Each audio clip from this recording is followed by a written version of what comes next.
계시록 12장이요. 네. 우리 저번 주에 6절까지 봤는데 하늘에 표적이 있었고 그 표적을 보니까 해로 옷 입고 12별의 왕관을 쓰고 발 밑에는 달이 있고 그런 표적을 사도 요한이 봤는데 그 여인은 이스라엘이라고 보면 되죠. 그 왕관의 12별이 12지파를 상징하거든요.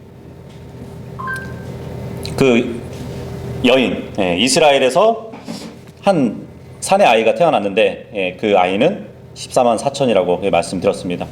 오늘 이제 계시록 12장 7절부터 마지막 9절까지 우리가 보도록 할게요.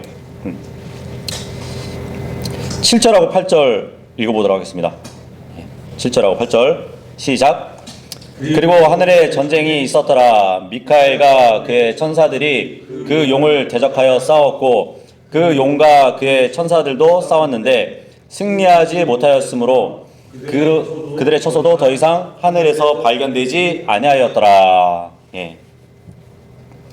우리 저번 주에 이제 6절까지 봤는데 6절에 이어지는 말씀이라기보다는 지금 이 7절하고 8절은 계시록 12장 4절에 이어지는 문맥이라고 보시면 돼요. 그 중간에 해로 옷 입은 여자가 이제 삽입 구절로 넣어 있었다고 보시면 돼요. 하나님의 천사장, 그렇게 알려진 미카엘, 그리고 미카엘과 그의 천사들이 구약에 보면은 이스라엘 민족을 수호하는 천사였단 말이에요. 이 용은 하나님의 백성, 그러니까 이스라엘을 대적했기 때문에 하나님의 천사들이 용과 싸우게 된 것이죠. 그런데 결국은 이제 승리하지 못하고 자기들의 처소에서 밀려가지고 땅으로 쫓겨나게 됩니다. 우리가 앞서 봤듯이 별들의 처음 전쟁 때는 용이 천사들의 3분의 1을 땅으로 던져버려가지고 짓밟았다고 우리가 봤잖아요. 근데 이제 아군들이 합세해가지고 이 높은 처소에 있던 사탄과 높은 처소에 정사들이 있었죠. 그리고 권능들도 있잖아요. 그리고 어둠의 주관자들이 있었는데 그들이 다 쫓겨나는 것을 지금 보게 될 것이에요. 이어지는 9절 읽어보도록 하겠습니다. 시작. 그리하여 거대한 용이 쫓겨났으니 마귀라고도 불리고 사탄이라고도 불리는 그 옛뱀 곧 온 세상을 속이는 자라. 그가 땅으로 쫓겨났고 그의 천사들도 그와 함께 쫓겨났더라. 하늘에서 전쟁을 치르고 더 이상 이젠 하늘에서 있을 곳을 얻지 못하고 땅으로 쫓겨나는 용과 그의 천사들을 지금 보게 됩니다. 근데 이들이 하늘에 거하면서 공중 권세를 잡고 있었잖아요. 에베소서 2장 2절 보면. 그래서 하나님이 하늘을 보셨을 때는 굉장히 더럽게 보였던 것이에요. 그러니까 하늘에는 이 악한 세력들이 처소를 갖고 있었기 때문에 하나님 눈에는 하늘들이 더럽게 보였단 말이에요. 욥기서 15장 15절 보면은 하늘이 더럽다고 표현이 되어 있거든요. 우리가 볼 때는 하늘이 굉장히 맑고 그죠? 청청하게 보이지만 주님이 하늘에서 내려보시는 하늘은 더러워 보이는 것이에요. 그런데 이제 앞으로 이 사탄과 천사들이 하늘에서 있을 곳을 얻지 못하고 쫓겨나게 되면 그때부터는 아마 주님이 보실 때는 그 하늘이 깨끗하게 보이지 않을까 그렇게 보여집니다. 자, 그런데 지금 하늘에서 내쫓긴 이 마귀에 대해서 이렇게 불립니다. 사탄이라고도 불리는 그 옛뱀, 온 세상을 속이는 자라. 이 말씀을 하고 있어요. 그러니까 하늘에서 쫓겨난 이 큰 용은 옛날 아담과 이브를 속였던 그 뱀이고 예수님께 경배를 받고자 했던 그 광야의 마귀였고 그리고 하나님을 대적하는 사탄이에요. 근데 이 용이 땅으로 내어 쫓겨가지고 땅에는 이제 큰 위기가 처해진 것이죠. 그죠? 그렇게 볼 수 있어요. 그래서 이 사탄이 하늘에서 전쟁에서 참패를 겪었지만 결국 완전한 패배는 예수님이 재림하셔야 이루어질 겁니다. 지금 용뿐만 아니고 용의 천사들도 함께 쫓겨났잖아요. 그래서 어쩌면 창세기 6장 1절에서 6절까지 보시면은 천사들이 이 땅에 내려와가지고 여인들을 취해서 거인들을 낳는 그러한 일들이 있었던 것처럼 앞으로도 그러한 유사한 일이 대환란 때 반복적으로 일어날 것을 또 예시해 주기도 합니다. 그래서 예전에는 천사와 사람 사이에서 난 그 거인들이 유명한 용사들이었잖아요. 마찬가지로 대환란 때도 적그리스도에게 권능을 받아서 왕국들을 다스릴 우두머리들이 이 거인들일 것이라고 또 추측해 볼 수 있어요. 사도행전 14장에 보면은 사도 바울과 실라가 막 놀라운 일들을 하고 다니잖아요. 복음을 전하면서. 그랬더니 바울과 실라를 본 사람들이 그렇게 얘기하잖아요. 외계에서 온 신들로 막 경배하려고 했던 그 모습을 보는데, 앞으로 이제 마귀와 그 천사들이 땅에 내려오면 마치 외계에서 온 신인류처럼 이렇게 행사할 것이란 말이에요. 그리고 초자연적인 그 천사들은 자신의 능력을 막 보이면서 사람들로부터 찬사를 받을 그런 일이 있을 겁니다. 어쨌든 이들이 이젠 하늘에 처소를 두고 있었는데 결국은 그 처소에서 쫓겨나서 더 이상 그 처소마저도 하늘에서 이제 발견되지 않는데요. 완전히 쫓겨난 거거든요. 그래서 이 악한 영들이 완전히 쫓겨나가지고 땅에 거할 수밖에 없는 처지에 놓인 것이에요. 그런데 대환란 끝에 예수님이 재림하시기 그 직전에 마귀는 다시 하늘에 처소를 두려고 시도를 할 겁니다. 하지만 주님이 재림하시면서 아예 그런 소망을 갖지 못하게 하실 것이에요. 우리가 한번 이사야서 24장 한번 보도록 할게요.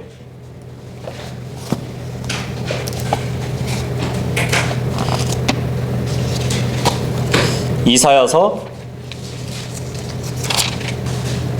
24장 17절부터 보시면, 오 땅의 거주자야, 두려움과 구렁의 올무가 너에게 임하였도다.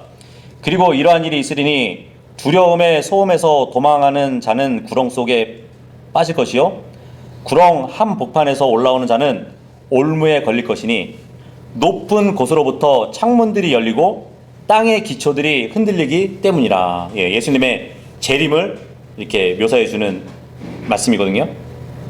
예수님이 이 땅에 내려오실 때 어떻게 되나 보세요. 19절부터 땅이 철저하게 붕괴되는도다. 땅이 깨끗하게 해체되는도다. 땅이 극도로 동요하는도다.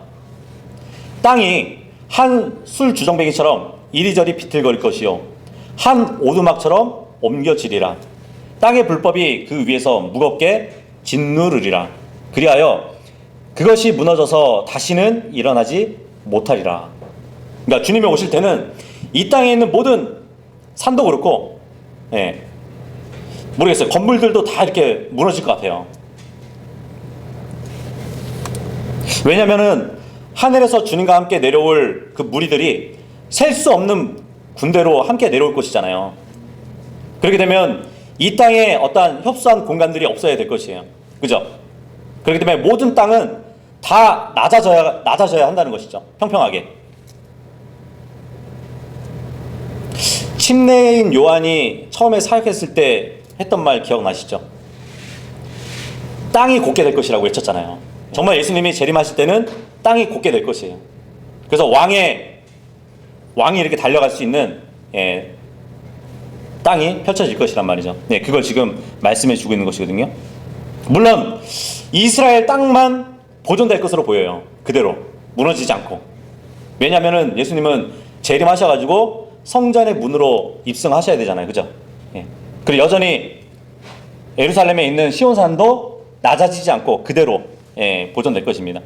21절 보시면, 그리고 그날에 이러한 일이 있으리니 주께서 높은 곳에 있는 높은 이들의 군사와 땅 위에 있는 땅의 왕들에게 형벌을 내리시리라. 여기 보니까 예수님이 재림하실 때 높은 곳에 있는 높은 이들의 군사를 벌하신대요.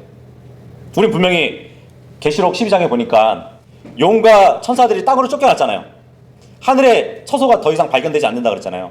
근데 예수님이 재림하실 때 높은 곳에 있는 그들을 벌하신대잖아요.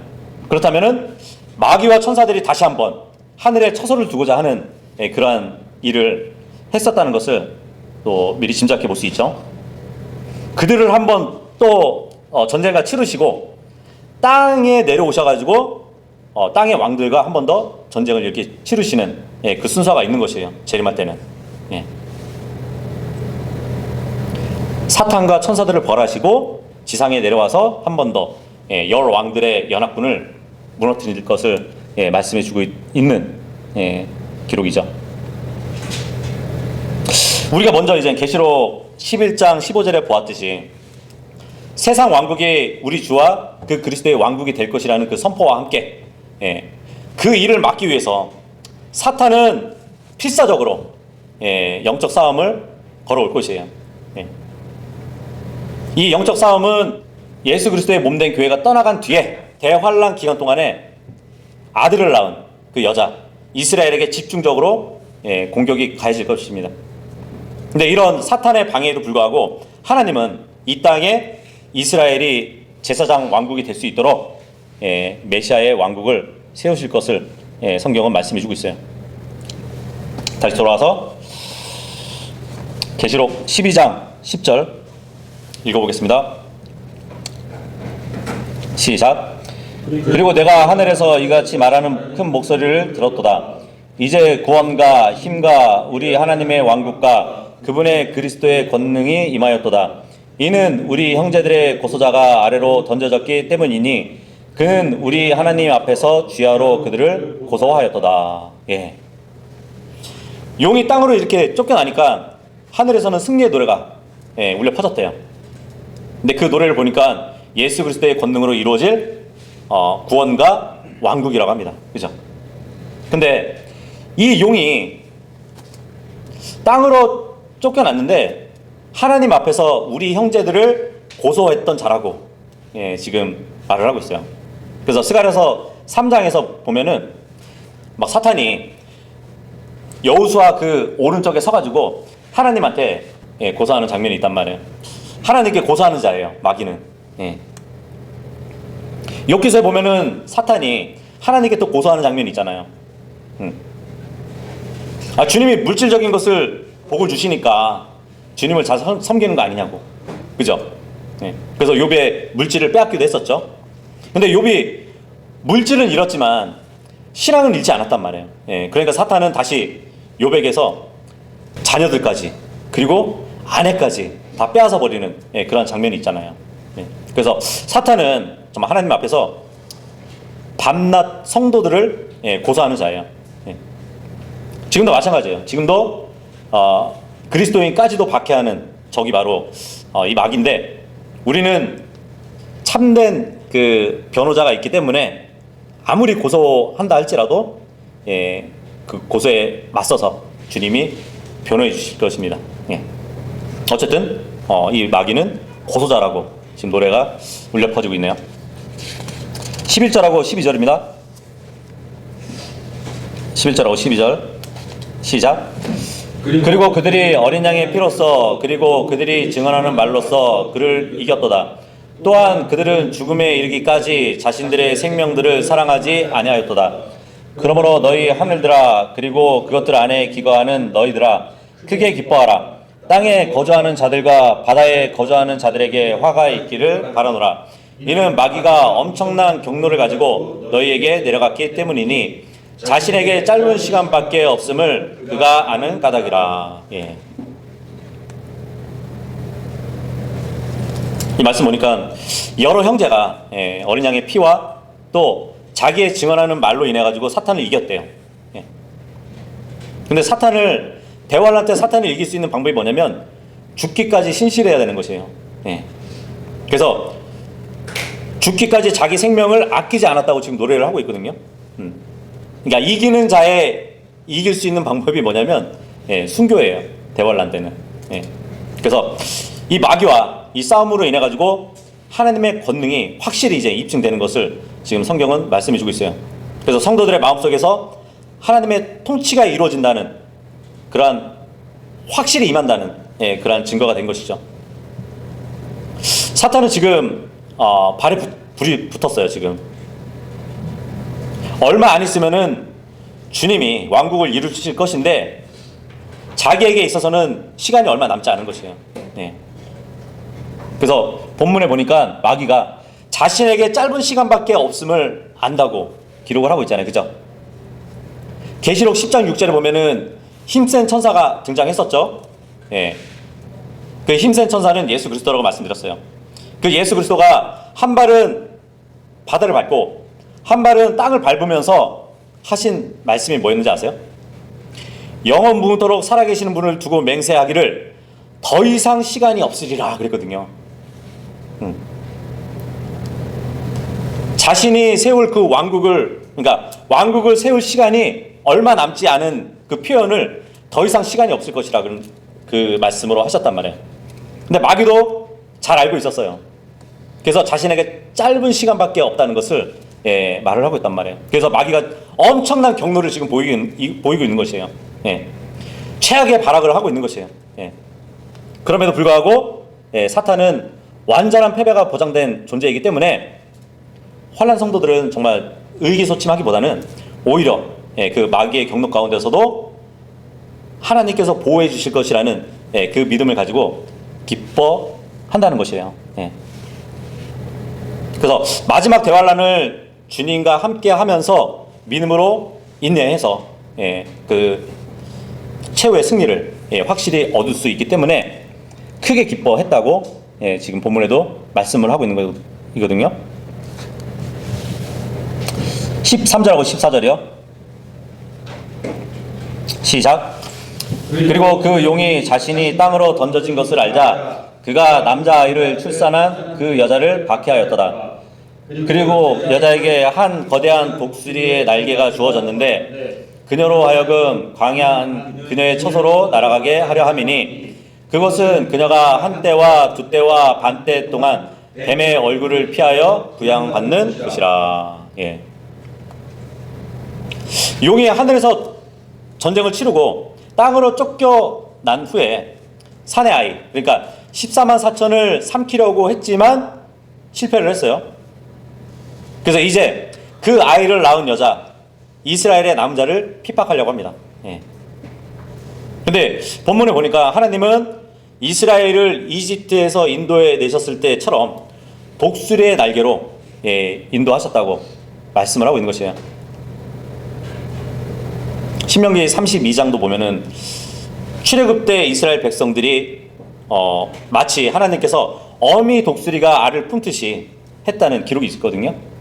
그런 것처럼 이스라엘 백성이 바벨론 포로에서 돌아온 그 일도 이사야서 40장 31절에 보면은 독수리의 날개치는 격이라고 기록을 하셨어요.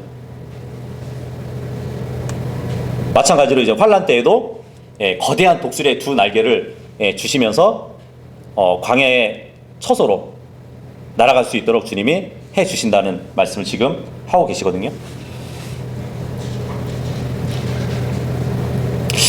하나님이 이제 이스라엘의 남은 자들을 정말 사탄이 해할 수 없는 그런 특별한 장소로 이끌어 가실 것을 지금 6절에 말씀하고 계시는데, 여자가 큰 독수리의 날개를 받았대잖아요.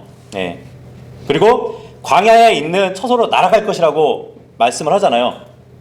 그래서 어떤 분들은 대환란 때에는 이 이스라엘 백성이 비행기를 타고 광야로 날아갈 것이라고 이렇게 주장을 하시는 분들이 있어요.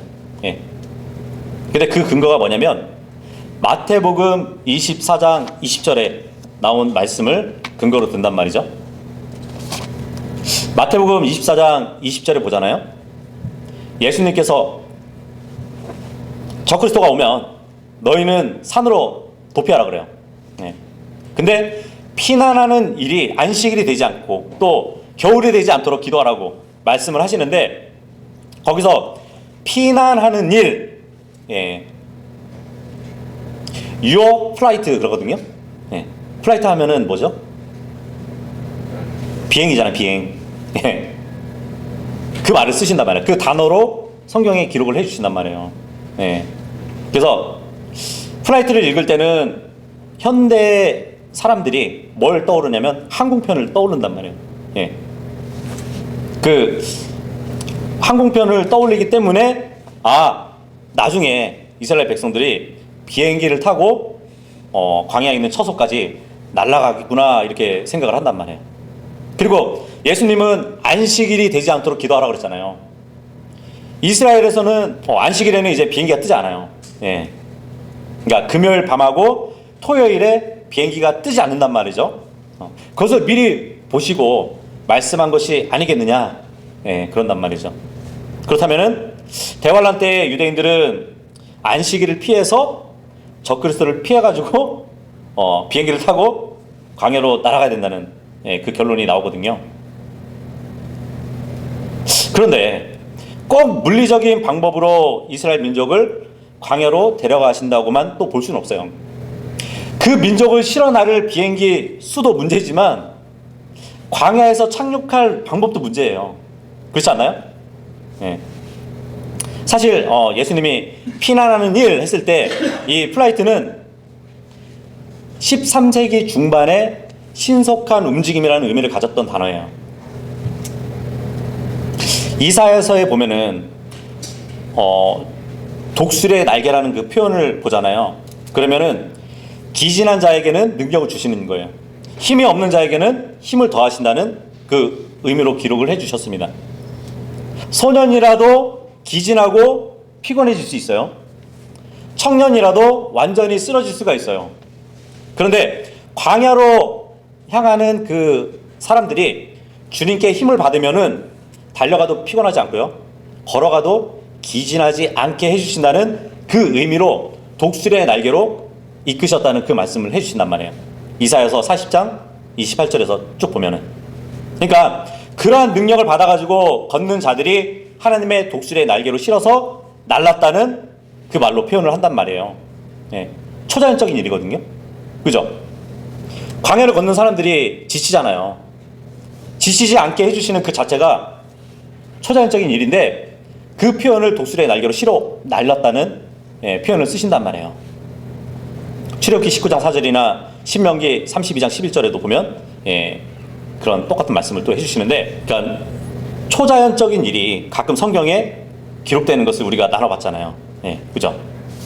예를 들어서 주님의 능력이 엘리야에게 딱 임했더니 엘리야가 허리에다가 그 허리끈을 딱 동여매고 달려요. 달리는데 아합이 탄 마차를 앞질러 가지고 달리는 그런 일이 있었거든요. 어떻게 말이 끄는 그 마차를 따라잡을 수 있을까요? 그 기록이 나온단 말이에요. 세상에 뭐 지금 세계 신기록을 보유한 육상 선수가 누군지 모르겠지만 감히 엄두될 수 없는 그 속도로 주님이 달릴 수 있도록 해주신 그런 초자연적인 일이 있었단 말이죠. 열왕기상 18장에 보면은 이게 축지법이라고 봐야 되나요? 그리고 신약에 와서도 보면은 빌립 있잖아요. 빌립이 처음에 사마리아에서 전도를 했었어요. 근데 주님이 뭐라고 하시냐면 남쪽으로 예루살렘에서 가자로 가는 그 방향으로 가래요. 그러면은 한 마차를 보게 될 것이라고 생각을 해봐요. 어느 마차라는 얘기도 안 하고 예루살렘 남쪽으로 가자까지 이르는 그 길로 가라 그래요. 그냥 그렇게 말씀을 해주시거든요. 마차는 계속 달리고 있는 거예요. 이디오피아 내시가 탄 마차는. 근데 그 마차를 따라잡는 거예요. 빌립이. 엄청나죠? 그래가지고 결국 에디오피아 내시를 만나가지고 저 밑에 보면은 조그마한 그 물표시 보시죠? 거기서 침례를 줬단 말이에요. 침례를 주고 나서 내시는 서쪽으로 이렇게 가는데 성령님이 빌립을 채워 올리셔가지고 좌측 위쪽에 보면 아소도 있죠. 아소도까지 순식간으로 옮겨주신 그런 일이 있었단 말이에요. 엄청나죠? 마차도 따라잡고 침례를 주고 난 후에 아소도까지 순식간에 옮겨진 그 사건이 사도행전 8장에 나온단 말이죠. 그런 것처럼 주님은 이렇게 이동 수단을 초자연적으로 해줄 수 있다는 얘기예요. 한 번은 또 예수님이 바다 위로 걸어오시고 제자들의 배로 모셨을 때 순식간으로 목적지까지 이르렀다는 그 말씀이 있단 말이에요. 초자연적인 일이죠. 마찬가지로 이제 예수님이 재림하실 때도 전 세계에 흩어져 있는 이스라엘의 남은 자들을 천사들이 바람을 통해 가지고 언약의 땅 예루살렘으로 모으시는 그 일도 있을 것이거든요. 그 시편에 보잖아요. 적 그리스도를 떠나서 광야로 이렇게 피난하는 이스라엘 백성들이 지쳤어요. 근데 그들을 힘들지 않게 옮겨주시는 내용이 또 기록이 있어요. 시편 55편 보시면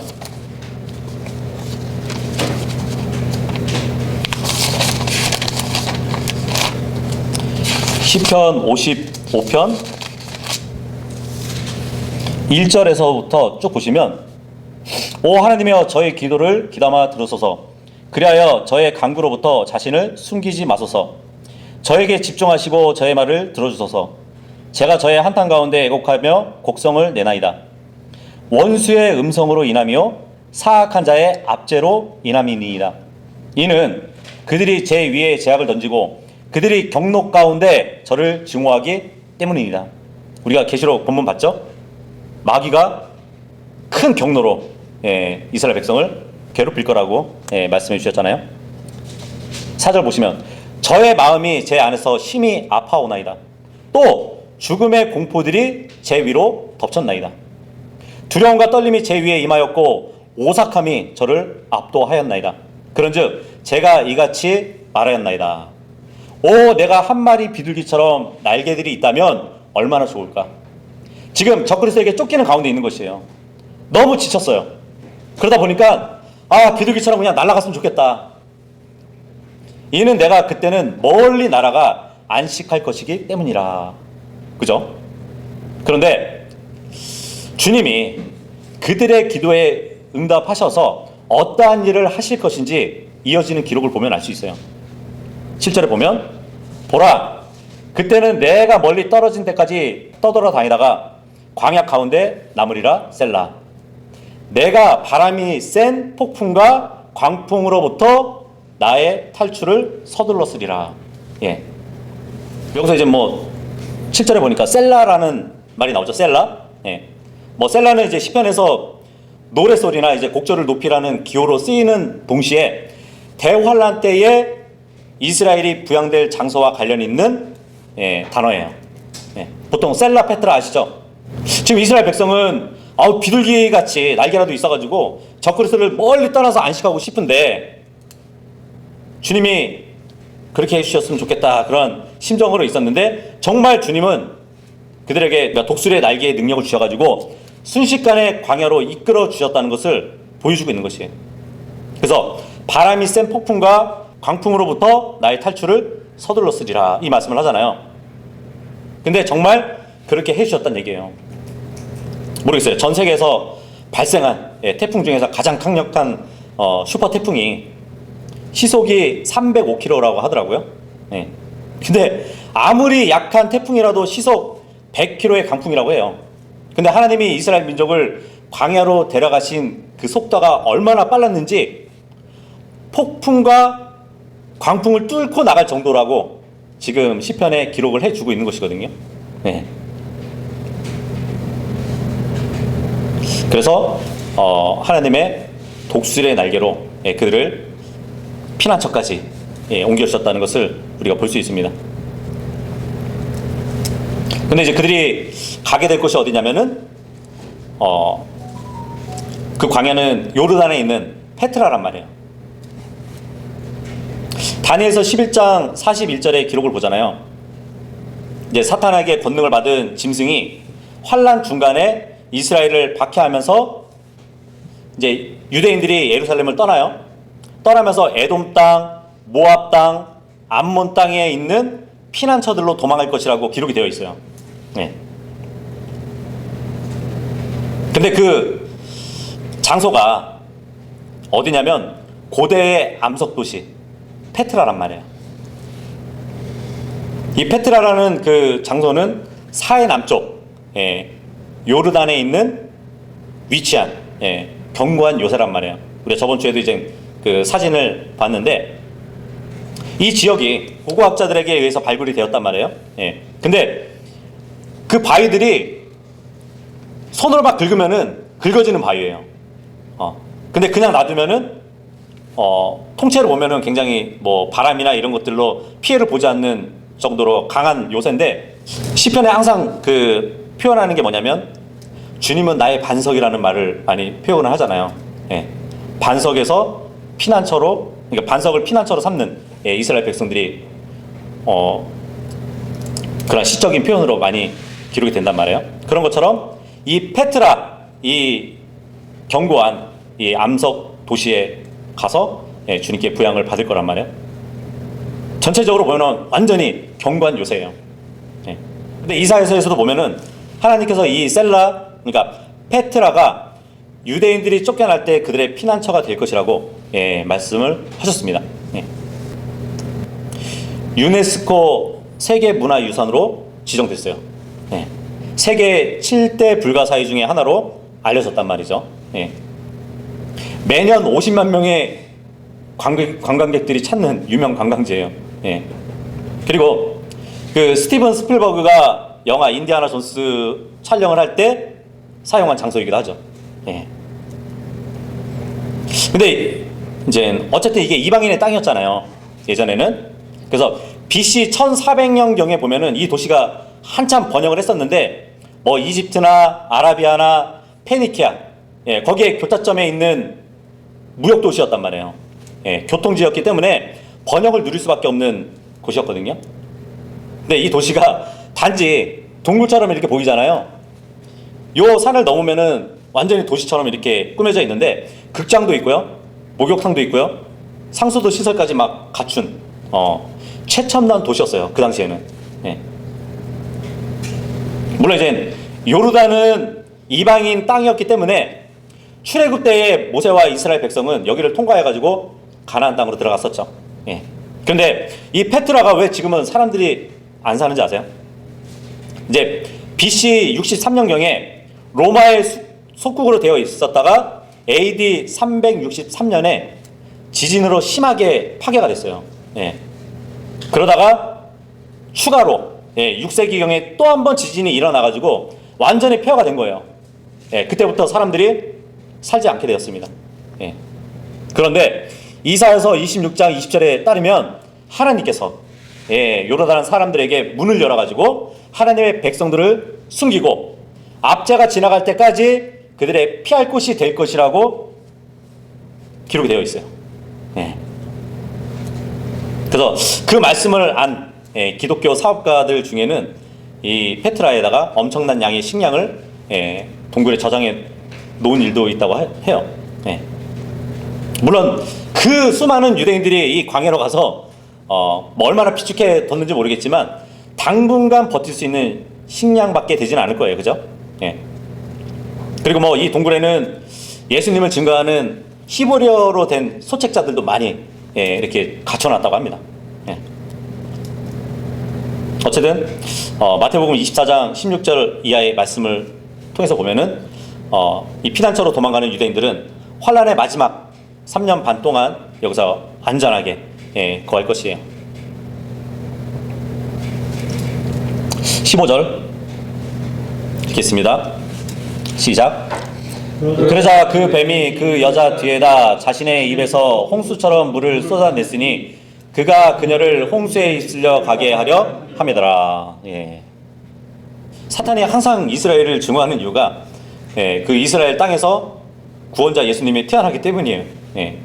그리고 성경에 보면 이제 이스라엘 사람들에 의해서 성경이 기록되어 있잖아요.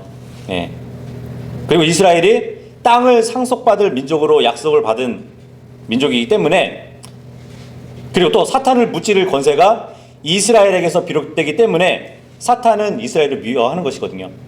결국 용은 피난처에 있는 여자를, 이스라엘을 그냥 놔두지 않고 자신의 입에서 나오는 물로 홍수같이 토해내가지고 물에 떠내려가게 하려고 하는 그 모습을 보여주고 있어요. 물론 이 홍수는 실제적으로 팔레스타인 땅에서 일어날 큰 홍수일 수도 있어요. 예. 그렇다면은 사탄의 힘으로 요르단강이 초자연적으로 범람해가지고 광야에 숨어 있는 이스라엘 백성들을 덮치려고 한다는 것을 볼 수 있죠. 그렇죠? 잘 기억하세요. 이 페트라는 요르단이 있는 지역이에요. 근데 거기를 물로 범람시켜가지고 이스라엘 백성들을 떠내려가게 하려는 계획이 있다는 것이에요. 다니엘서 9장 26절에 보잖아요. 그리하여 62주간 후에 메시아가 끊어질 것이나 자신 때문에 끊어지는 것은 아니니라. 그리고 장차 올 통치자의 백성이 그 도성과 그 성소를 멸하리라. 그리고 그것의 끝에는 한 홍수가 있을 것이요. 그래요. 그 전쟁의 끝에 이르기까지 황량함들이 확정되리라.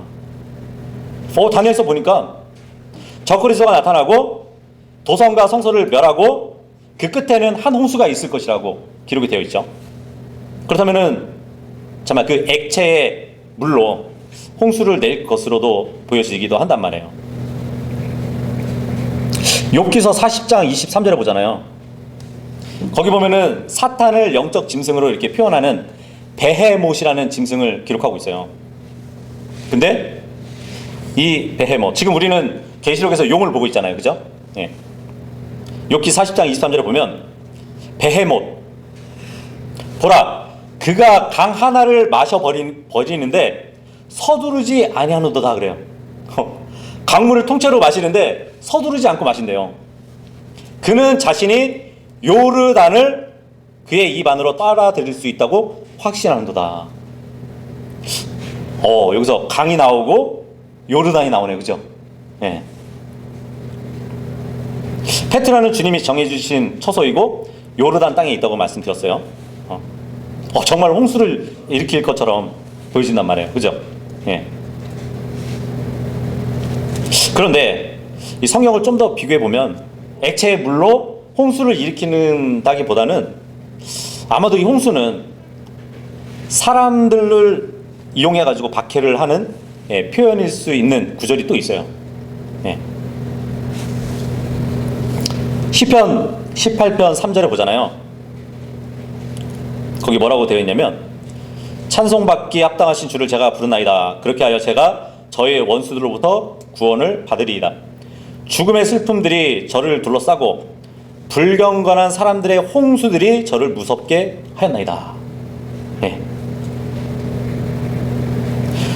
홍수를 불경건한 사람들로 표현을 하고 있죠. 어떻게 보면 적그리스도가 사람들을 시켜서 이스라엘 백성들을 쫓는 그 일이 있을 수 있다는 것이에요. 그러니까 용의 입에서 나오는 액체의 물이 아니라 그죠? 사탄들의 군사일 수도 있다는 얘기예요. 그 홍수가. 그리고 이사야서 59장 19절에도 보잖아요. 그들이 서쪽에서부터 주의 이름을 두려워하고 해가 떠오르는 곳에서부터 그의 영광을 두려워하리라. 원수가 한 홍수처럼 안으로 들어올 때 원수를 홍수로 표현하고 있어요. 주의 영이 그를 대적하여 한 군기를 들어 올리시리라. 이 말씀을 해주신단 말이에요.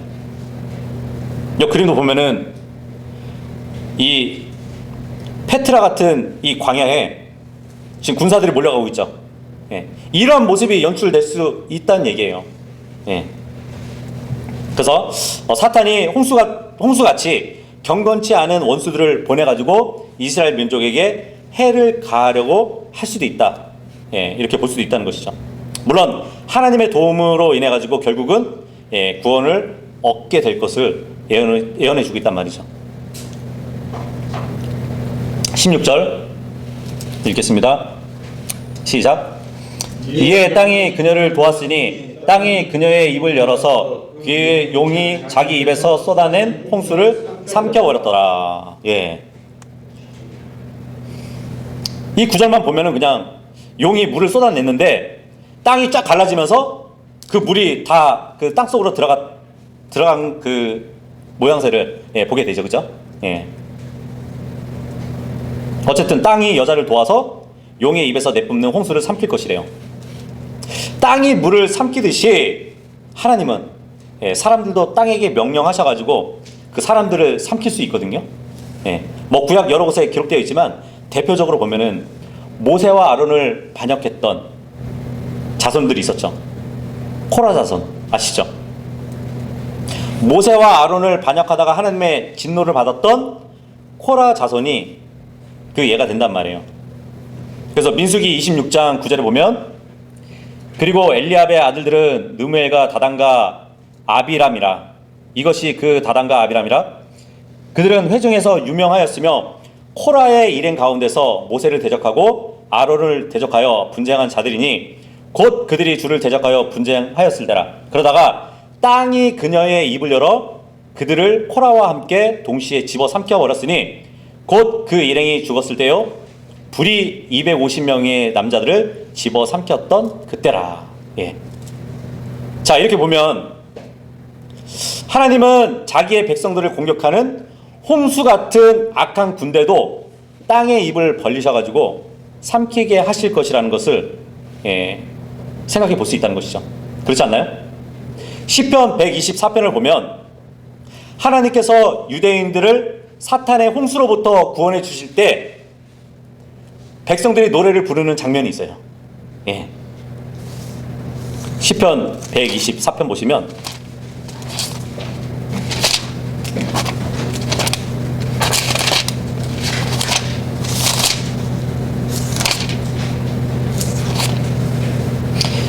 이제 이스라엘은 이같이 말할 것이라. 만일 주께서 우리 편에 계시지 아니하였더라면 사람들이 우리를 대적하여 들고 일어났을 때 주께서 우리 편에 계시지 아니하였더라면 그들이 진노가 우리를 대적하여 타올랐던 그때 그들은 우리를 산채로 삼켜버렸을 것이요. 마치 물이 삼키듯이 홍수로 삼키듯이 사람들이 산채로 삼켜버릴 것이라고 표현하고 있죠. 그때 물들이 우리를 압도하고 물줄기가 우리의 혼위에 닥쳤을 것이요. 자, 그런데 이렇게 보면은 정말 그냥 물로 이렇게 볼 수도 있잖아요. 근데 5절에 보면 그때 그 교만한 물들이 그러거든요. 어떻게 물들이 교만할 수 있죠? 그렇죠? 그 교만한 물들이 우리 혼위에 닥쳤을 때라. 우리를 그들의 위에 한 먹이로 내주지 아니하신 주께서 찬양받으시기를 바라노라.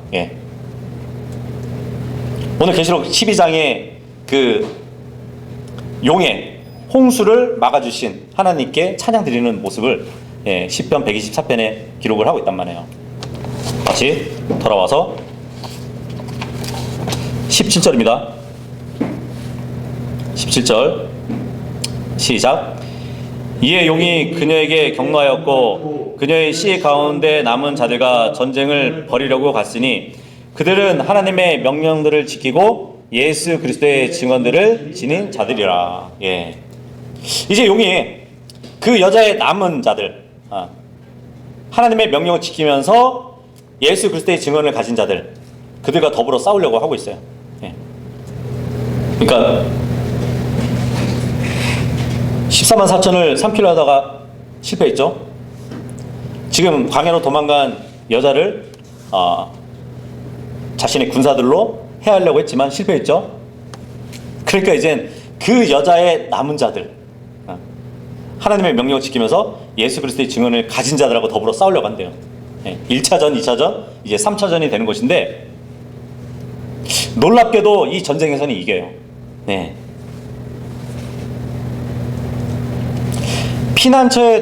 피난처로 도피한 이스라엘을 해할 수 없다는 사실에 분노해가지고 여인의 시들 가운데 남은 자들, 그러니까 피난처 바깥에 있는 대환란 성도들을 얘기하는 것이에요.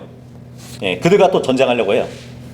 근데 이들이 누구냐면 두 증인 모세와 엘리야에 의해서 인도받는 자들이에요. 근데 결국은 싸우다가 적그리스도에게 패하게 돼요. 이때는.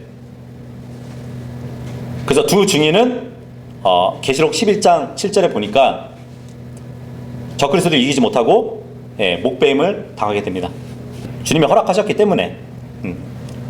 자, 근데 17절에 보니까 하나님의 명령을 지키고 예수 그리스도의 증언을 가진 자들이래요. 클라라스 라킨 이 형제가 이 17절에 나온 유대인들은 두 그룹이라고 이렇게 주장을 하거든요. 하나님의 명령을 지키는 자들은 정통 유대인들이고 예수 그리스도의 증언을 가진 자들은 왕국 복음을 받아들이고 예수 그리스도를 자신의 메시아로 받아들인 유대인이라고 이렇게 두 부류로 보는데, 근데 보면은 하나님의 명령들을 지키고 동시에 예수 그리스도의 증언을 가진 자들이라고 보이시지 않나요? 그죠? 네. 네?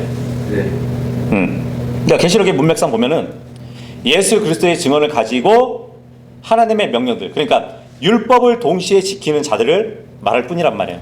네. 그래서 이들을 이스라엘의 남은 자들로 말씀을 하는데, 우리가 경륜적인 진리로 이렇게 보잖아요. 성경에 사도행전이 있죠. 예. 사도행전은 이스라엘에서 교회로 넘어가는 경륜의 전환적인 책이에요. 예. 그러니까 이스라엘 경륜의 끝에서 이방인의 경륜, 그러니까 교회 시대로 이어지는 가운데에 있는 성경 말씀이란 말이에요. 성경 책이란 말이에요. 예. 근데 그 사도행전 21장 19절에 보면은 그 당시에 유대인에 대해서 뭐라고 기록하는지 아세요? 이런 말씀이 있어요.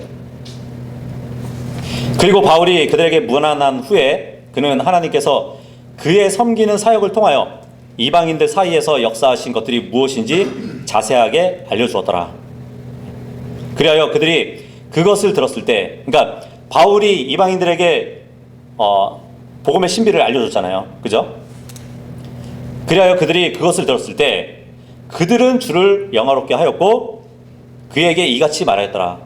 형제여, 그대도 알다시피 유대인들 중에 믿는 자들이, 예수님을 믿는 자들이에요, 수천이 있어요. 예. 그들은 율법에 모두 열심히로다.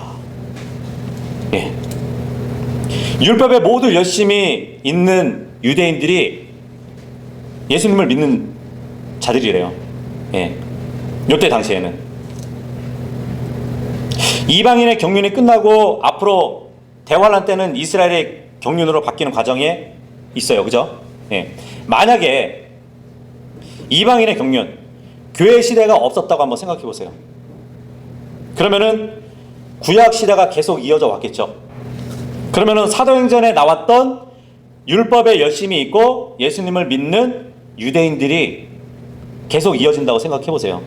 그러면 지금 계시록 12장 17절에 나온 예수 그리스도의 증언을 가지고 하나님의 명령들을 지키는 자들로 이어지는 것이에요. 그죠? 예. 그러니까 환란 때는 하나님의 예수 그리스도의 증언도 가져야 될 뿐만 아니라 하나님의 명령들을 지키는 자들이 이스라엘의 남은 자들로 이해하시면 됩니다. 예, 이렇게 해서 이제 계시록 12장을 다 봤는데, 정말 하나님의 의로운 세력, 그리고 사탄 간의 그러한 치열한 전쟁을 보여주고 있는 것을 우리가 봤단 말이에요. 이것을 영적으로 적용한다면 정말 우선 우리 성도들은 이 세상에 살면서 환란이 늘 있을 것도 염두에 두면서 살아야 될 것이에요. 그죠? 정말 세상에서 환란을 겪게 되면 대환란 말고요. 우리의 삶의 환란, 하나님을 의지하는 그 믿음의 자세로 인내할 수 있어야 될 것입니다. 마귀도 수시로 공격을 하죠. 그래서 마귀의 공격이 있다면 정말 우리는 주님께 기도드려서 반석이 대신, 정말 페트라가 대신 그 주님께 보호받고 그 어려운 역경을 헤쳐나갈 수 있어야 되는 것이에요. 그래서 하나님께서는 의로운 자들, 그러니까 의로운 자녀들을 향해서는 항상 보호하심과 위로의 계획을 가지고 계심을 우리가 늘 기억한다면 언제든지 승리하는 신앙생활을 할 수 있을 겁니다. 그래서 오늘은 이렇게 마무리하도록 하겠습니다.